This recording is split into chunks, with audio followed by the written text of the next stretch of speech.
자, 오늘은 계속 우리가 성장에 대해서, 영적 성장, 그리스도를 본받는, 그리스도의 형상을 본받는 해에 맞춰서 우리가 계속 머물러 있지 말고 성장해야 되겠다, 그런 의미로 해서 계속 영적 성장에 대해서 말씀을 보고 있고요.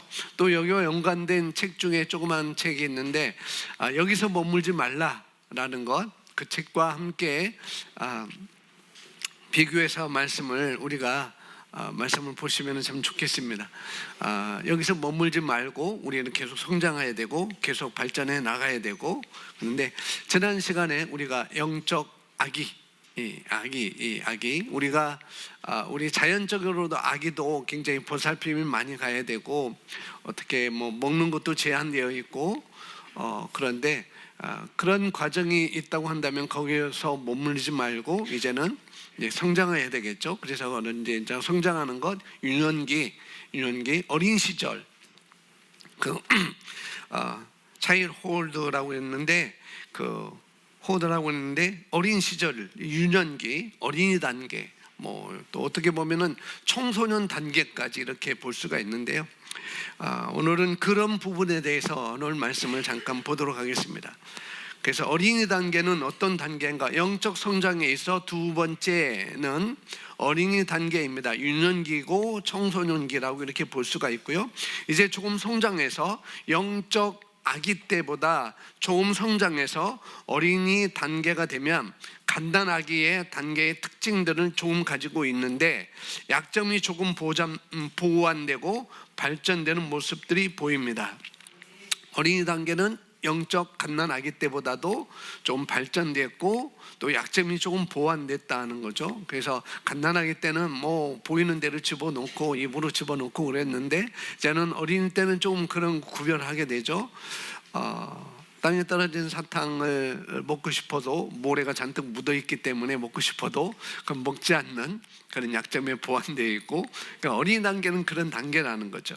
그래서 에베소서 4장 14절에, 오늘 에베소서 계속 4장 11절 15절 말씀인데, 4장 14절에 사도 바울이 에베소 교회에 이제 편지를 보내는 내용인데, 그런 말씀을 하고 있어요. 4장 14절 우리 함께 읽어보겠습니다. 이는 우리가 이제부터 어린아이가 되지 아니하며 사람의 속임수와 간사한 유혹에 빠져 온갖 교훈의 풍조에 밀려 요동하지 않게 하려 함이라. 이게 갓난아기 때, 영적으로 갓난아기 때, 우리 신앙이 아주 갓난아기의 그런 신앙의 그런 어떤 수준을 내가 갖고 있다고 한다면은, 역시 간사한 유혹에 빠질 수도 있고, 교훈의 여러 가지 교리의 풍조에 밀려 요동하는 그런 단계인데, 이제부터 어린아이가 되지 아니하면, 그러니까 성장을 해야 된다는 거죠.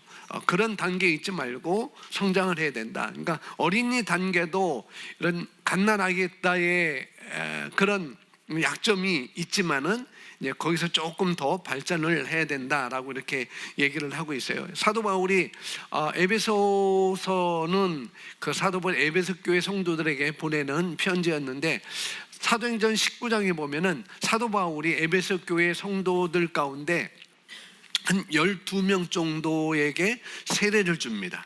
그러니까 에베소 교회는 12명의 이상의 성도들이 있다는 것을 볼 수가 있는 거죠. 남자 12명에게 세례를 주면서 이제 쭉 그런 내용이 나오고 있는데, 그러면서 세례를 주면서 에베소 교회 성도들이, 이제는 너희가 갓난아기처럼 그렇게 있지 말고 이제 성장해야 된다.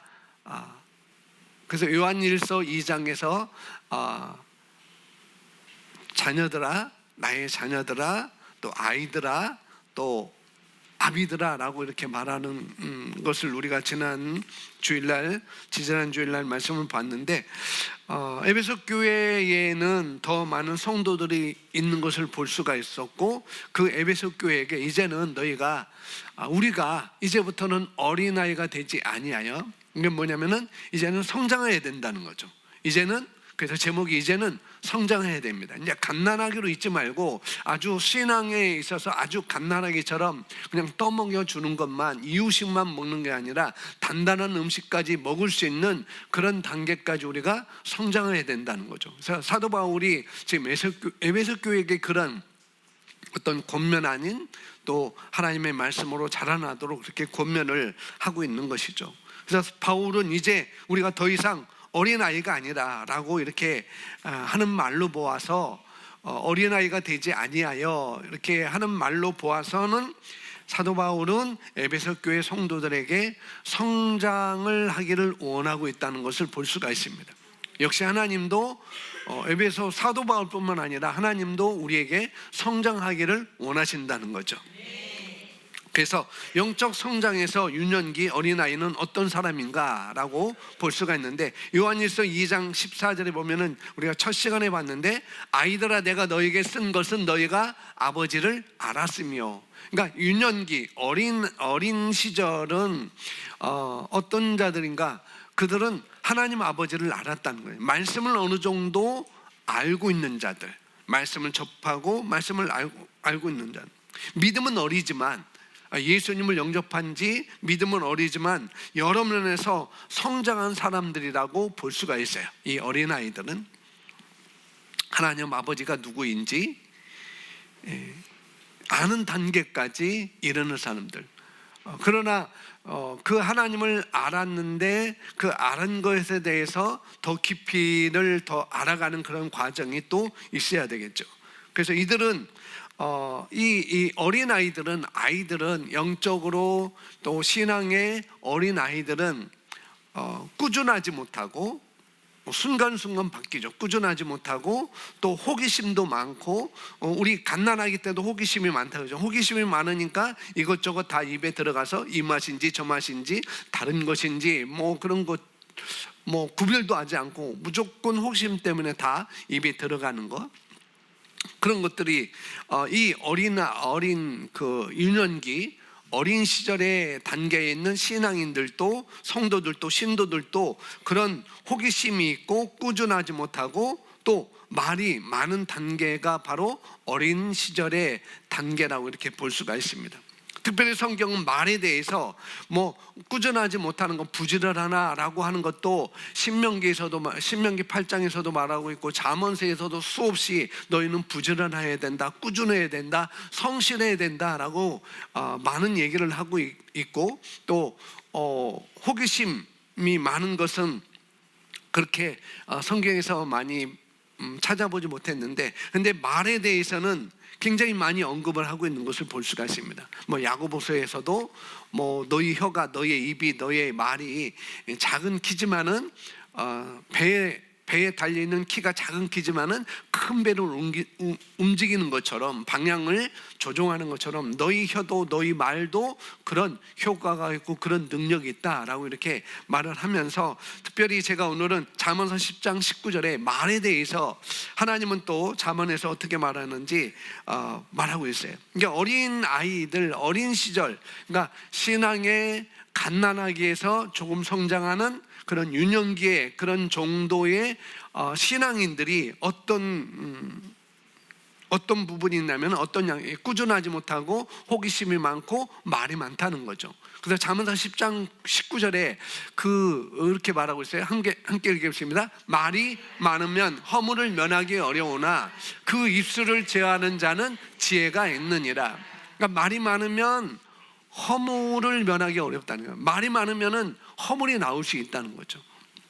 그러니까 대체적으로 어린 아기 신앙에 가진 사람들은 말이 많다는 거죠. 이 말 저 말 다 하고 들은 말도 다 하고, 여기서 들은 말 또 저기서 들은 말 또 하나님의 말씀에서 말한 말 다 들었으니까 이 말도 해보고 저 말도 해보고 저 말도 하면서, 그래서 자기 허물이 나는 이런 정도야, 나는 이런 정도야 하고 자기 허물을 그렇게 드러나는 거죠. 그런데 입술을 제어하는 자는, 말을 하기를 제어하는 자는 지혜가 있다라고 말씀하고 있습니다. 그래서 아이들은, 유년기의 아이들이 신앙을 갖고 있는 사람들은 대부분 말이 많다는 거죠. 말씀에서 말하는 것도 많이 하고 또 세상에서 말하는 것도 많이 하고, 그런 특징들을 볼 수가 있습니다. 또 전도서 5장 3절에 이렇게 말씀하고 있어요. 걱정이 많으면 꿈이 생기고, 희한하죠. 걱정이 많으면 꿈이 생기고, 말이 많으면 우매한 자의 소리가 나타나느니라. 똑같죠. 잠언서 10장에 나온 것처럼.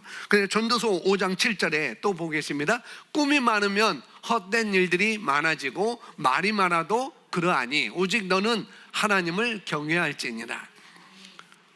걱정이 많으면 꿈이 생기는데 또 5장 7절에서는 꿈이 많으면 헛된 일이 많아진다고 그래요.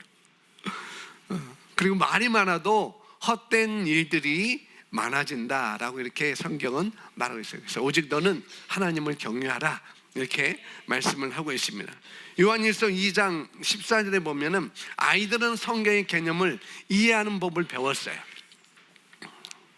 아까 그 아이들아 너희가 하나님 아버지를 알았으며 라고 말하고 있는데, 이 어린 아이들 신앙으로 신앙 수준의 어린아이에 있는 그런 성도들은 보면은 성경의 개념을 조금은 이해를 하고 있습니다.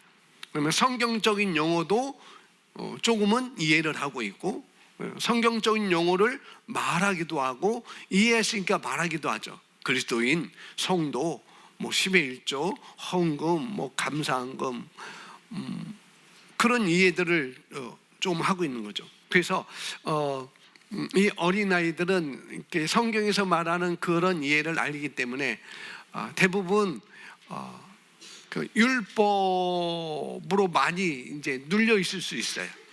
모든 것을 다 율법으로 이렇게 적용할 수 있습니다. 그래서 이 유년 시절, 어린 시절의 신앙을 갖고 있는 자들은 어떻게 하냐면은 굉장히 부자연스럽고 굉장히 눈치를 또 많이 보게 됩니다. 교회 가면은 술 먹지 말라고 그랬는데 나는 술 먹어야 되는데, 그래서 눈치를 보서 담배 피지 말라고 그랬는데 내 성경은 담배 피지 말라는 소리 없거든요. 또 술을 취하지 말라라고 했지만 술 먹지 말라라는 것은 구체적으로 없어요. 그러나 어린 시절에 있는 유년기에 있는 신앙인들은 그것 때문에 많은 율법으로 자기를 가두는 경우가 많이 있어요.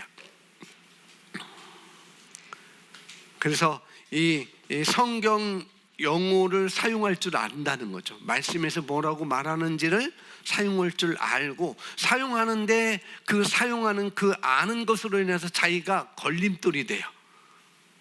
그래서 성장하는데 좀 지장이 됩니다.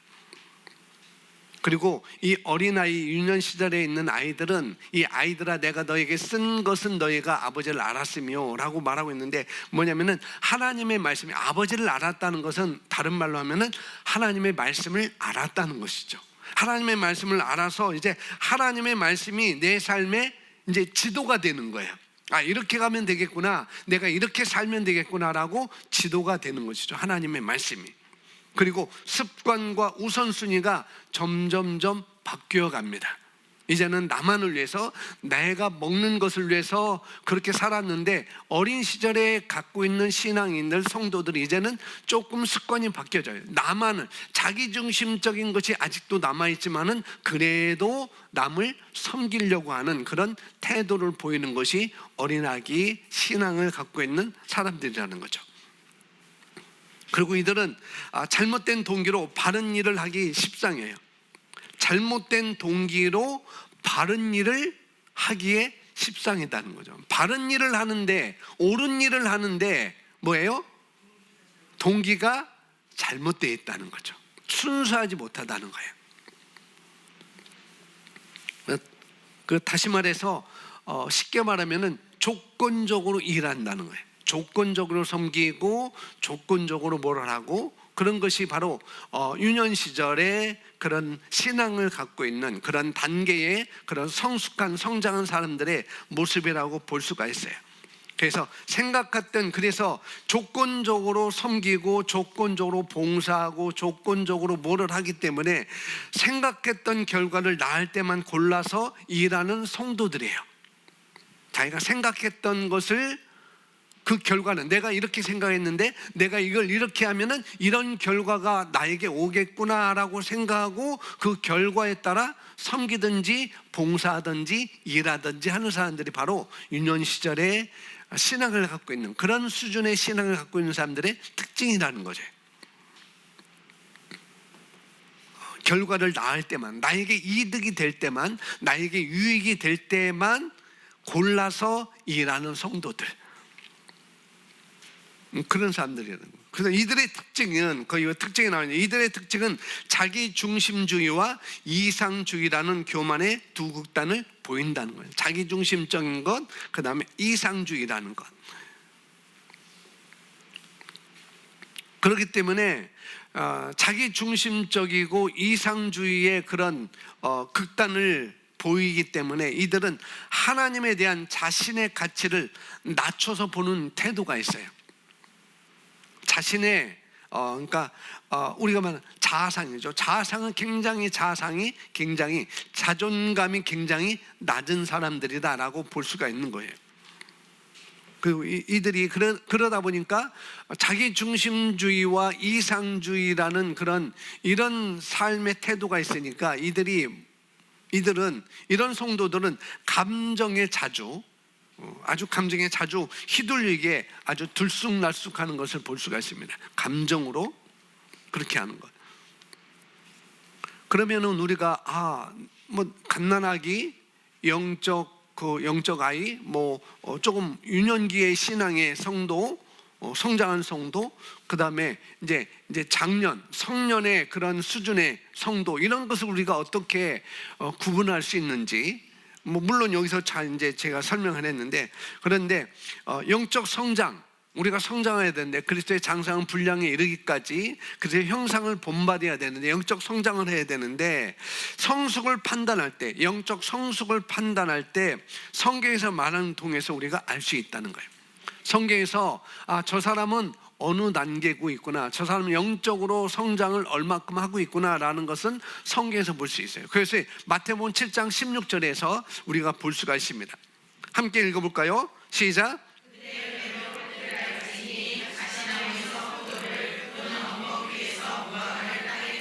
누가복음 6장 45절. 악한 자는 그 쌓은 악에서 악을 내나니 이는 마음에 가득한 것을 입으로 말합니다. 아멘. 마태복음 7장 16절에서는 영적 성숙, 영적 성장의 판단을 어떻게 하느냐? 그들의 열매로 그들을 안다는 거예요. 그들의 열매, 그들의 섬기는 것이 어떤 목적인가? 그러니까 이 유년 시절에 있는 그런 수준의 성도들은 뭐예요? 조건적이라고 그랬잖아요.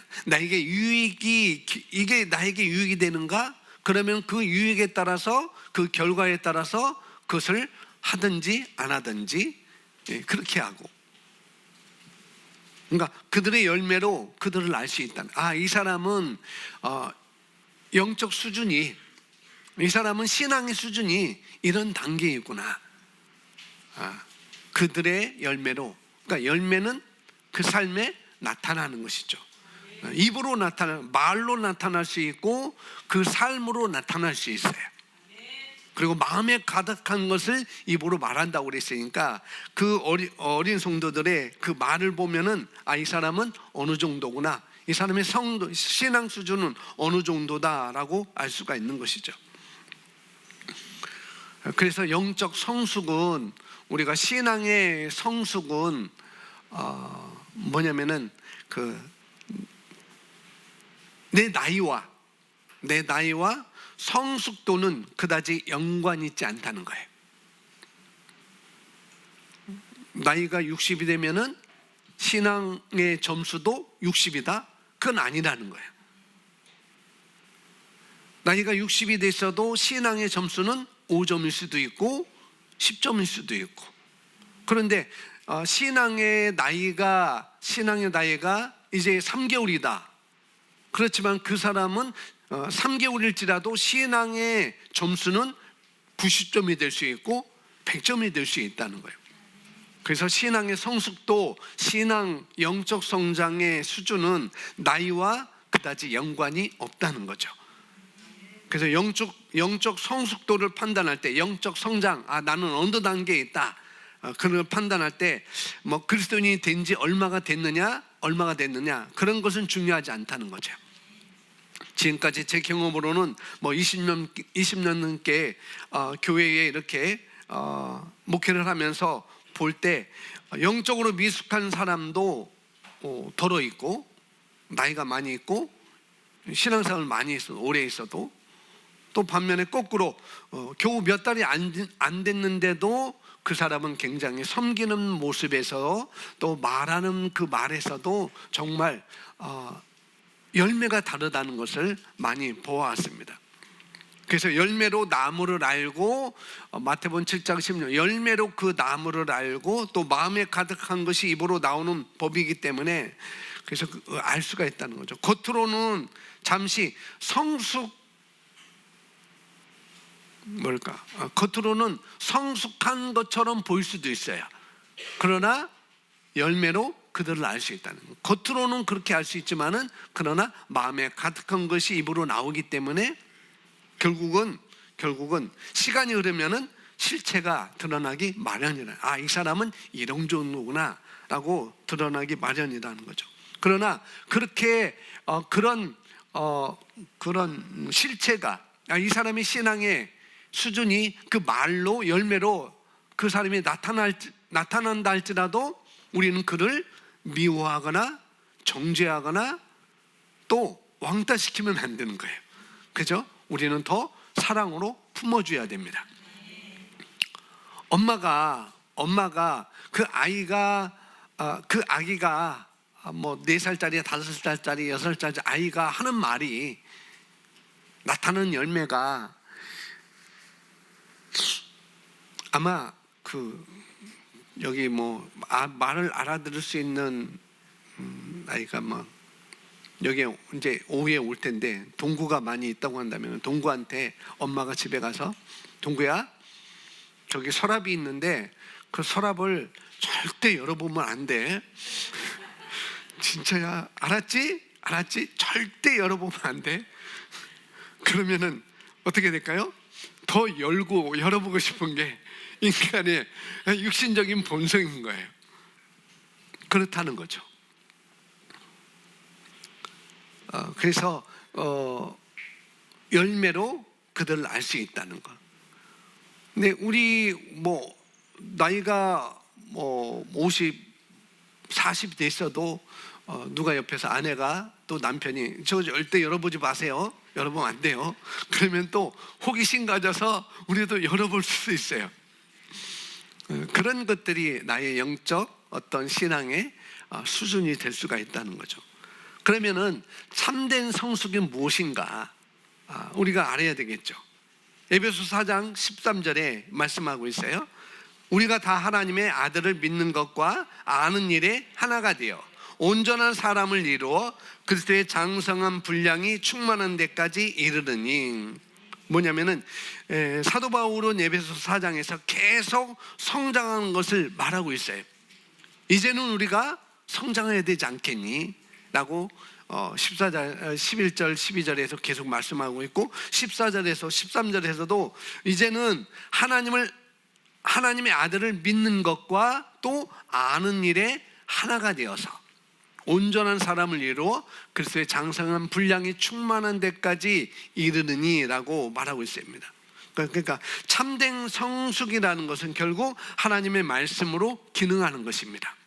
하나님의 말씀을 믿는 것, 그 다음에 그 믿는 일에, 그 아는 일에 하나가 되는 것, 분리되지 않다는 거죠. 그러니까 하나님의 말씀을 내가 알았다면은 그 말씀으로 내가 살아가는 것, 내 환경과 내 상황 속에 그 말씀으로 내가 살아내는 것, 그것이 바로 성장의, 성숙의 어떤 모습이라고 볼 수 있습니다.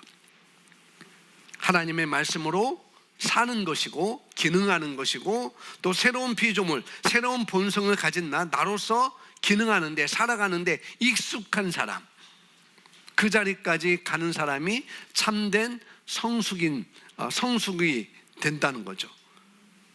그래서 우리는 그 과정을 갖다가 이 에베소서 4장 13절의 이 과정을 갖다가 우리는 성장한다라고 이렇게 말을 하고 있는 것입니다.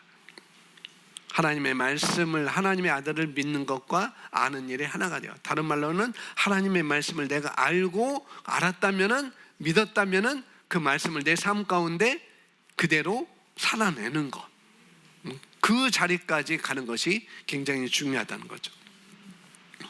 어제 인천 검단에 가서 말씀을 전하는데, 말씀을 전하는 과정 가운데 성도들한테 이런 질문을 했어요. 하나님께서 우리에게 주시고자 하는 최고의 삶을 한번 생각해 보자. 한번 생각해 보세요. 여러분들도 하나님께서 나에게 갖고 있는 최고의 삶은 어떤 삶인가? 그리고 내가 지금 살고 있는 그 삶과 하나님께서 계획했던 그 최고의 삶의 차이는 어느 정도일까? 그런 것들도 우리가 한번 생각해 보는 거죠. 최고의 삶을 우리에게 하나님께서 이미 다 예비해 놓으셨는데, 그러나 우리가 성장을 어떻게 하느냐에 따라서 그 최고의 삶을 우리가 누릴 수도 있고 못 누릴 수도 있다는 거예요. 그래서 이 참된 성숙이라는 것은 하나님의 아들을 믿는 것과 아는 일에 하나가 되고, 또 그러므로 말미암아서 온전한 삶을 이루어 가지고 그리스도의 장성한 분량이 충만한 데까지 이르는 사람들인데, 이런 사람들은, 이렇게 성장을 하는 사람들은 자연의 환경에 지배받지 않고 살아가는 사람들이라는 거예요. 내 환경에 지배받지 않고 살아가는 사람. 그래서 자연을 거스려서 여기서 일어나는 그런 환경들, 이 자연적인 영역에서 일어나는 환경과 그런 상황들을 어떻게 다스리고 살아가는 사람들을 여기서 4장 13절에서는 말하고 있는 거예요. 온전한 사람이라는 것은 그런 사람이에요. 내가 환경을 다스리고 상황을 다스리는 사람들, 그 사람이 온전한 사람이고 참된 성숙이다, 참된 성숙도다라고 이렇게 볼 수가 있는 것이죠. 그래서 만약에 계속 영적으로 아기로 남아있다는 얘기는, 아직까지 갓난아기로 남아있다는 얘기는 환경의 피해자가 되는 것을 말하고 있어요. 계속 환경에서 피해를 받고 있는 사람들, 그런 사람들은 성장하지 않은 사람입니다. 성장한 사람은 환경의 피해자가 아니라 환경을 다스리는 사람들이라는 거죠. 그래서 내가 아직까지 계속 그런 환경에 이런 말에 피해를 받고 이런 말에 상처를 받고 이런 상황에 내가 피해자도 계속 살고 있다고 한다면은, 내가 발전하지 못하고 그것을 내가 뛰어넘지 못하고 그것을 내가 거스려 나가지고 파도를 뚫고 나가는 것처럼 그런 삶이 되지 않고 있다고 한다면은 아직도 성장하지 않은 것이다 라고 볼 수가 있다는 거죠. 만약에 여러분이 늘 성숙에서 성장해서 나올 때마다 늘 말씀드리는 건, 여러분의 아이들이 성장해야 되는데 성장하지 않고 있다면은 부모로서 얼마나 그것이 마음 아프겠느냐는 거죠. 마찬가지입니다. 하나님은 우리가 성장하기를 원하셔요. 성장해서 하나님이 주신 그 유업들을 우리가 다 상속받기를 원하십니다. 내 삶 가운데 그것을 누리기를 원하셔요.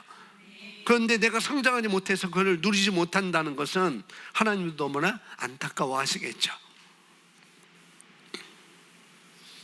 하나님의 최고를 누리지 못하는, 아직까지 내가 이런 유년 시절의 영적 갓난아기의 그런 신앙을, 그런 모습을, 그런 태도를, 그런 생각을, 그런 말을 갖고 있음으로 말미암아서 내가 이런 삶을 살아서는 안 되는 건데, 그런 태도 때문에, 그런 말 때문에, 그런 사고방식 때문에 내가 그걸 누리지 못하는 것이죠. 하나님께서는 놀라운 선물을 우리에게 주셨는데 우리가 예상치 못하고 그런 놀라운 선물들을 주셨는데 그 선물을 우리가 발견하고 찾고 내가 취하고 살아가는 것이 바로 하나님 아버지의 기대인 것입니다. 근데 내가 성장하지 못함으로 그 기대를 우리가 누리지 못하는 것이죠.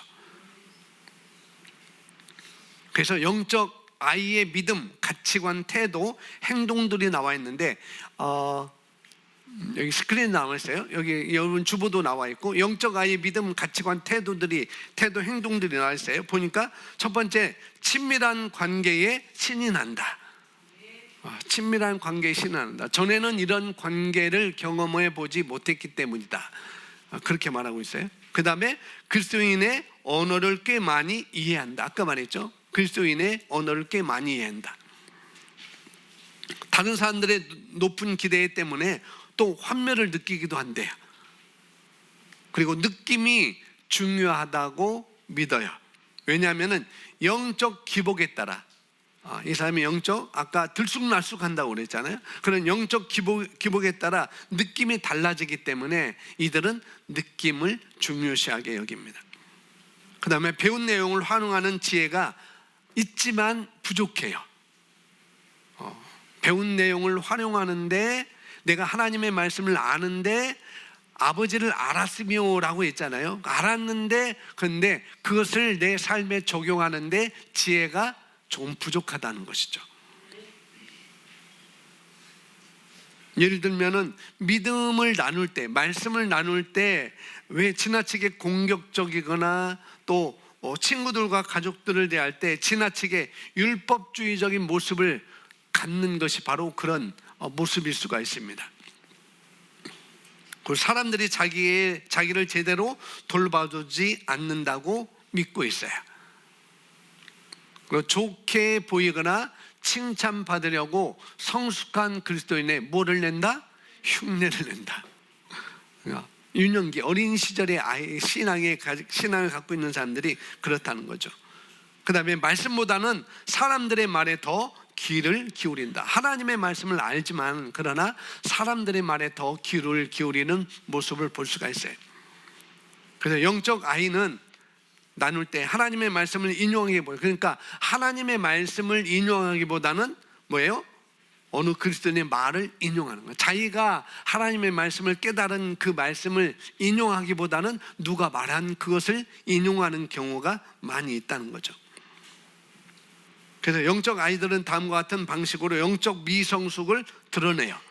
자, 첫 번째 읽어보겠습니다. 삶과 믿음에 대해 성경적으로 정확하지 않은 것을 믿곤 하기 때문에 성경이나 진리를 보는 시각이 불완전하다. 불완전하다는 거예요. 우리 자녀인 어린 아이들은 어떻게 해요? 불완전하죠. 믿을 수 없고 감수성이 또 예민해요. 그리고 변하기 쉽습니다.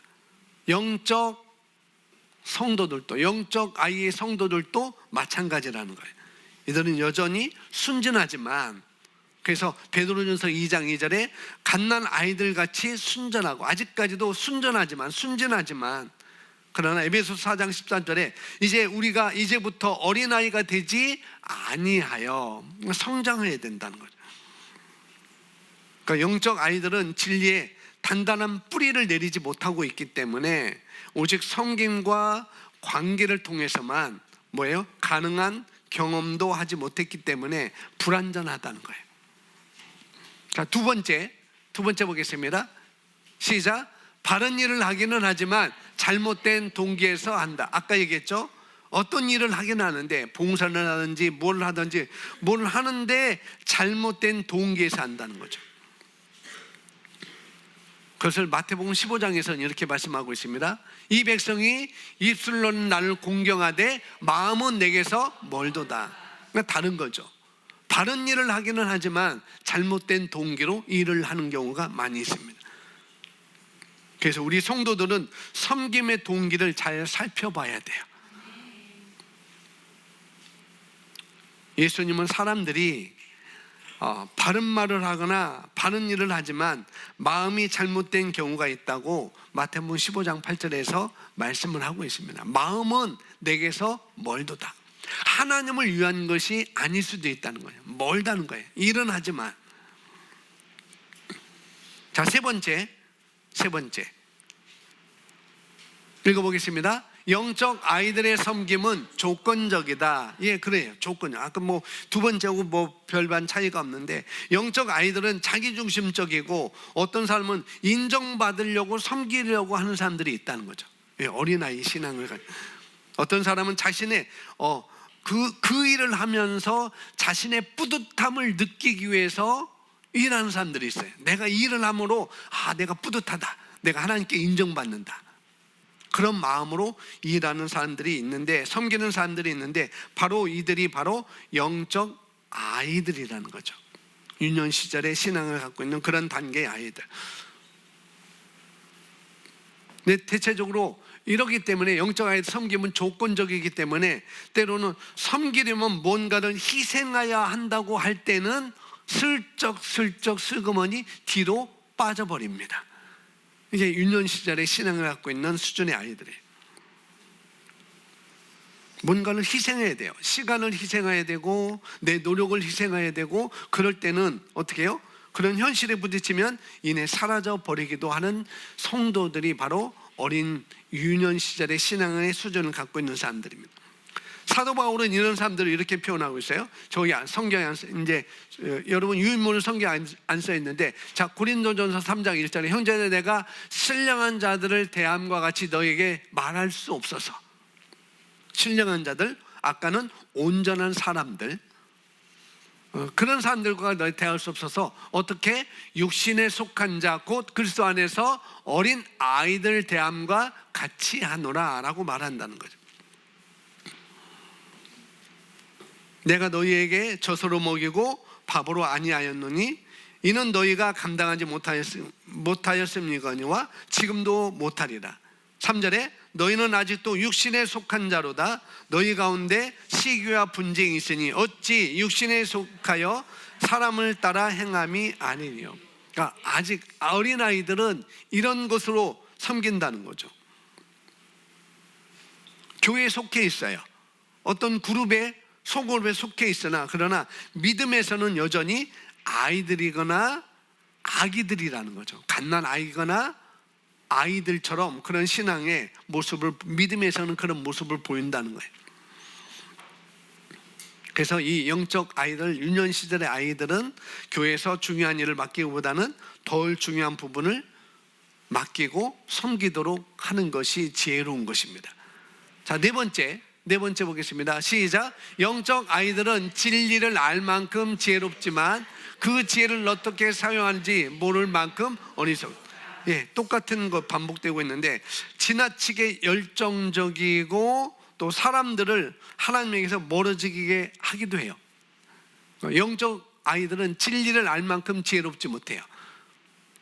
또 지혜를 어떻게 사용하는지를 모를 수 있습니다. 그렇기 때문에 어떻게 하냐면은 지나치게 열정적이고, 그렇기 때문에 또 사람들을 하나님에게서 멀어지게 할 수 있는 그런 또 특징을, 약점을 가지고 있습니다.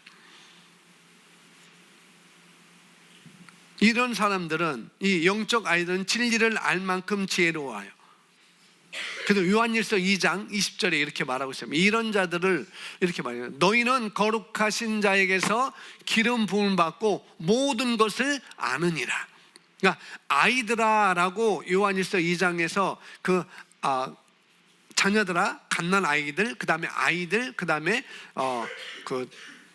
청년들, 그 다음에 아비들 이렇게 쭉 얘기하면서 아이들아 라고 이 유년 시절에 이런 신앙의 믿음이 아직까지도 어린아이 수준인 그런 사람들에게 계속 하는 건데, 너희는 거룩하신 자에게서 기름을 받고, 믿음을 이제 구원받고 어느 단계 이제는 성장을 한 사람들이에요. 갓난하게 성장을 벗어나서. 그런데 그래서 이들은 아까 뭐야? 하나님을 알았다고 그랬잖아요. 이들은 모든 것을 아는 사람들이에요. 그리고 이 요한일서 2장 24절에 너희는 처음부터 들은 것을 너희 안에 거하게 하라. 처음부터 들은 것이 너희 안에 거하면 너희가 아들과 아버지 안에 거하리라 라고 말하고 있습니다.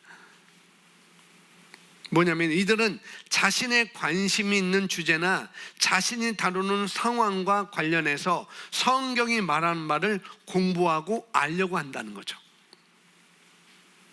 네 삶에 대해서 어떻게 말하고 있는지 그걸 공부하고 알려고 합니다. 하나님의 말씀에 관해 불을 붙이기도 해요. 모든 것을 알고, 그러니까 불을 붙인 것이고.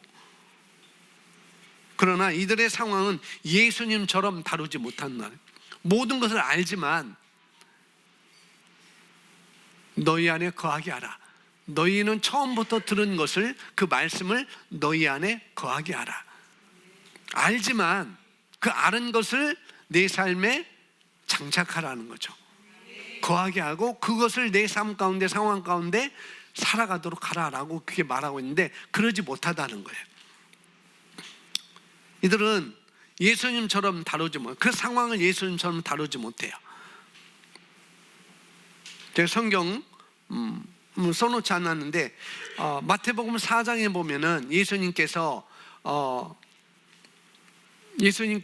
마태복음 4장에 마귀에게, 사단에게 시험을 받으시잖아요. 3가지 시험. 예수님께서 40일 동안 금식하시고 굶주려 있을 때에 마귀가, 시험하는 자가, 사단 마귀가 와서 예수님께 나와서 내가 만일 하나님의 아들이거든 내가 하나님의 아들이면 내가 말해서 돌덩이로 떡덩이가 되게, 빵이 되게 해봐라, 그렇게 말해요. 시험이죠. 상황, 환경을, 그런 환경에서 상황을, 이들은 지혜롭지만 하나님의 말씀을 알지만 그들은 다루지 못한다는, 예수님처럼. 예수님은 그 상황이 어떻게, 배고픈 상황, 굶주린 상황, 어떤 유혹이 왔을 때, 그 예수님은 어떻게 해요? 그런 배고픔의 유혹, 사단의 유혹이 왔을 때, 여러 가지 우리 상황의 유혹이 왔을 때 예수님은 마태복음 4장 4절에서 사람이 떡으로만 살 것이 아니라 하나님의 입으로부터 나오는 모든 말씀으로 살 것이다. 우리가 떡도 먹어야 돼, 빵도 먹어야 되지만, 우리가 밥도 먹어야 되지만, 그러나 나의 우선순위는, 지금 나의 우선순위는 하나님의 입으로부터 나오는 모든 말씀으로 나는 살 거야 라고, 사단의 그런 환경과 상황의 유혹이 있을 때 대처하는 모습을 볼 수가 있어요. 4장 5절 6절에서 또 마귀가 거룩한 성으로 데리고 가서 여기서 뛰어내려봐, 내가 하나님의 아들이면 넌 뛰어내려봐, 그럼 너는 다치지 않을 거야, 내가 떨어질 때쯤 어떻게 해요? 하나님께서 너를, 내 발을 보호해 줄 거야, 그렇게 해요. 그러니까 예수님 기록되었을 때 주 너희 하나님을 시험하지 말라라고 또 말하고 있습니다. 그러면 끝나면 괜찮은데 마귀가 또 30번이라고 마귀가 또 얘기를 하는 거예요. 높은 산 올라가서 천하를 다 보여주면서 나를 경배해라, 그럼 다 너에게 주겠다, 그렇게 말합니다. 근데 예수님께서 사단에게 말하는데, 사단은 물러가라, 기록되어 주 너희 하나님께 경배하고 다만 그를 섬기라 하였느니라. 상황에서 예수님은 그 상황을 다스릴 수 있는 그런 모습을 우리에게 보여줬습니다. 그러나 이 영적으로 갓난 아기들은 그런 상황을, 하나님의 말씀을 알지만 그 말씀을 가지고 그 상황을 다스릴 수 없는 자들이라는 거예요. 그런 지혜가 부족하다는 것이죠. 예수님처럼 말씀을 정확히 이용할 줄 알아야 되는 것입니다. 그래야 우리는 우리 상황을 이기고 하나님께서 예비한 것들을 우리가 받아는. 그럼 무엇이 필요한가? 이런 영적 유년기의 믿음의 수준이 이런데, 그럼 무엇이 필요한가? 이들은 뭐냐면 그리스도에 동행하는 삶을 살아야 돼요. 그리스도와 동행하는 삶을 살아야 돼요. 예수님과 동행하는 삶, 다른 말로 말씀 안에 거하는 삶. 거울을 보고 주의 영광을 보는 것, 거울을 들여다보는, 거기서 머물러 있는 것, 그 말씀에 떠나지 않는 것, 그런 것들을 해야 되는 것이죠. 그 다음에 자신이 그리스도 안에서 누구인가를 알아야 돼. 내가 예수님 안에서 내가 하나님 앞에 내가 어떤 자인지 그걸 알아야 돼요. 그렇게 알았다면 거기서 아는 것으로 끝나지 말고 그분과 하나님과 어떤 친밀한 관계를 계속 유지를 해야 됩니다. 이 3가지. 그래서 사도행전 2장 41절부터 47절 말씀 보면은 이 초대교회의 이 모습이 나오고 있는데, 이 41절 보면은 그 말을 받은 사람들은 침례를 받음에 이날에 신도의 수가 3,000이나 더하더라. 42절 시작.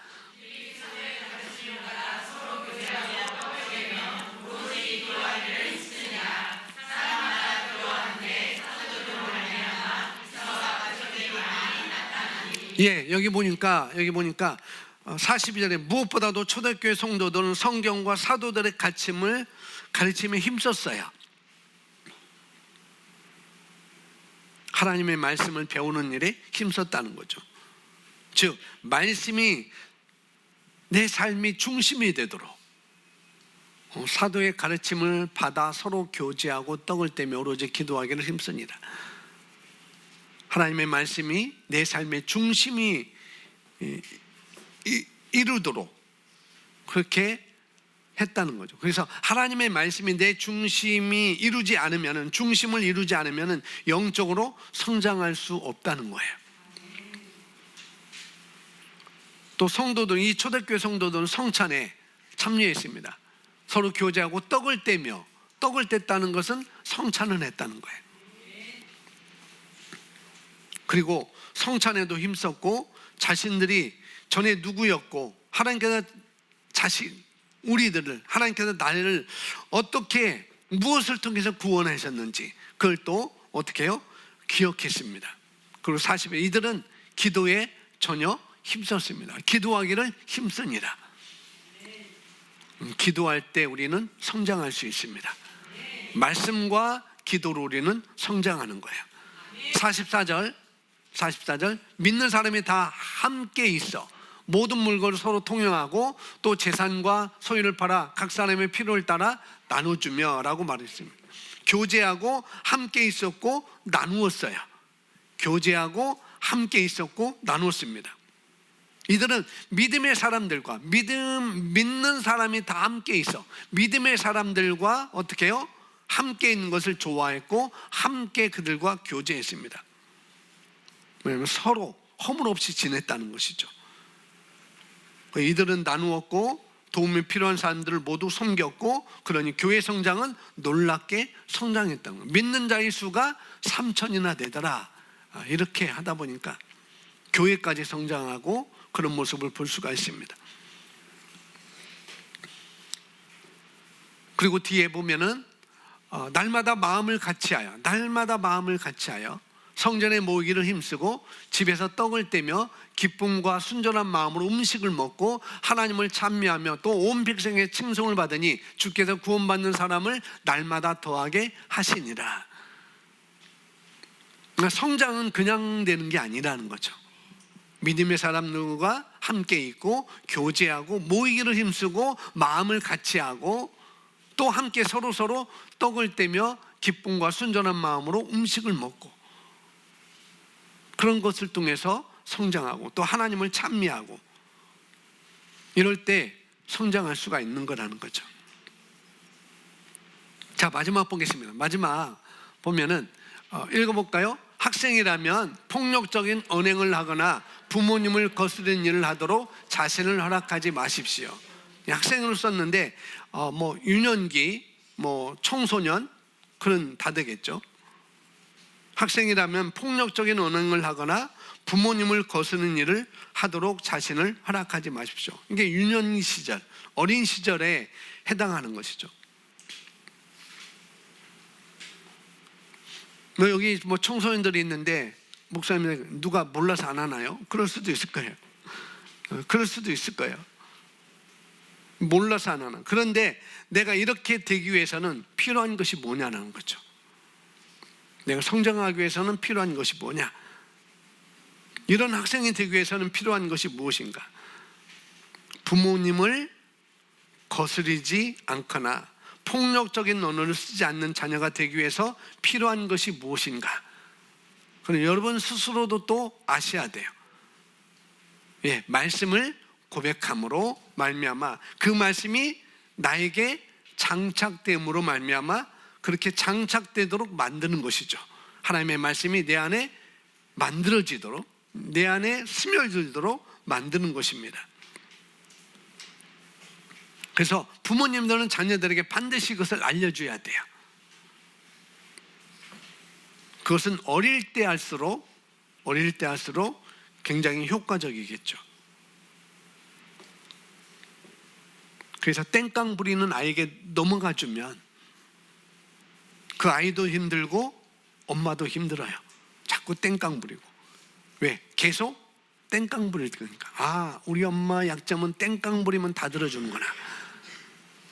그 약점을 알거든요. 늘 말하죠. 우리 큰애 하은이가 마트 가서 인형 사달라고 땡깡 부릴 때 모진 엄마는 그냥 떼놓고 도망갔다는 거. 그 자리를 피해가는 거예요. 그다음부터 우리 엄마는 이건 아니구나. 내가 아무리 여기서 바닥에 들어오면서 발 동동거리고 울고 짜도 우리 엄마는 안 해주는구나. 마음은 있죠. 거기 지나갈 때 저거 갖고 싶다. 근데 내가 여기서 땡깡 부려도 우리 엄마는 안 들어줘. 그런 겁니다. 반드시 한 번에 그런 기회는 있을 거예요. 그런 기회 있을 때 그게 엄마의 말에 순복할 수 있도록 기회를 만들어 주는 것입니다. 땡깡 부릴 때 그냥 놔두면은, 땡깡 부려 다 받아주면은 안 된다는 거. 그래야지 자기도 땡깡 부릴 이유도 없어지는 거죠. 우리 엄마는 안 되구나. 우리 엄마는 도저히 안 되는구나. 그럴 때 엄마도 그걸 받아줄 필요가 없어지는 것입니다. 자녀들에게 말씀에 노출되도록 힘써야 돼요. 우리 자녀에게 말씀을 그러니까 말씀을 넣어주는 일은 부모가 해야 될 최고의 가치입니다. 내 자녀에게 하나님의 말씀을 넣어주는 것, 우리 부모로서 최고의 가치라는 것.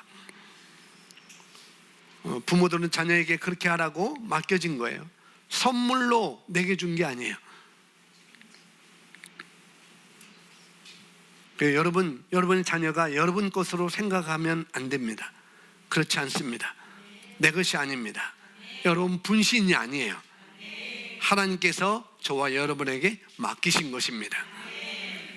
그래서 독립해서 나갈 때까지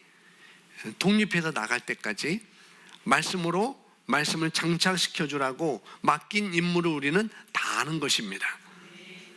부모님 여러분이 메이크 옷을 입히는데 또 여러 가지 좋은 대학을 보내는 데만 신경 쓴다고 한다면 부모로서의 소명을 다하고 있지 않은 것입니다. 우리 자녀에게 말씀을 넣어줄 수 있을 때 넣어주는 그런 기회를 잘 활용해야 됩니다. 그럴 때 성장해도 하나님의 말씀을 떠나지 않고 여기에 머물러 있는 거라는 거죠. 하나님 이 교회에 머물러 있는 게 아니고 하나님께 떠나지 않는 것, 그 삶을 살 수가 있는 것입니다. 아멘. 그래서 우리는 이제는 성장해야 합니다. 고백합니다. 이제는 성장해야 합니다. 이제는 성장해야 합니다. 옆에 분을 보고 말해요. 이제는 성장해야 합니다. 더 성장해야 합니다. 같이 성장합시다.